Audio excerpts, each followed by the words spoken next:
নমস্কার বন্ধুরা, আজকে একদম অন্যরকম একটা টিফিনের রেসিপি আপনাদের সাথে শেয়ার করব। আজ থেকেই আমার মেয়ের স্কুল শুরু, তো মেয়ে বললো একদম আমি কেক বা পেস্ট্রি টিফিন নিয়ে যাব। স্কুলের টাইমটা 8:30 থেকে 1:05 ছুটি হবে, তো সকালে যেহেতু ভারী কিছুই খেয়ে যায় না, একটু ভারী টিফিন তো দিতেই হবে, তাই একটা সুন্দর করে আটার রুটি করে নিলাম, একটু মোটা করে দিয়ে সেই রুটিটাকে একদম রোল পাকিয়ে নিলাম, নিয়ে এরকম ছোট ছোট পিস পিস করে কেটে টুথপিক দিয়ে আটকে দিলাম। একটু অন্যরকম ভাবেই করার চেষ্টা করলাম, কারণ ভারী টিফিন না খেলে কিন্তু সত্যিই ওর শরীরটা খারাপ করবে।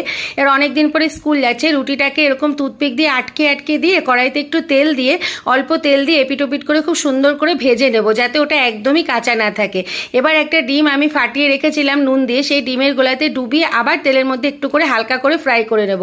যেহেতু আগে একবার ফ্রাই করা হয়ে গেছে, খুব বেশি ফ্রাই করার কিন্তু দরকার নেই। এটা আমি সস দিয়ে দিয়েছিলাম স্কুলে, খেতে কিন্তু সত্যিই খুব ভালো হয়েছিল, আর ওরও খুব পছন্দ হয়েছিল। বুঝতেই পারিনি যেটা আমি রুটি দিয়ে করেছিলাম, তো অবশ্যই একবার ট্রাই করতে পারেন।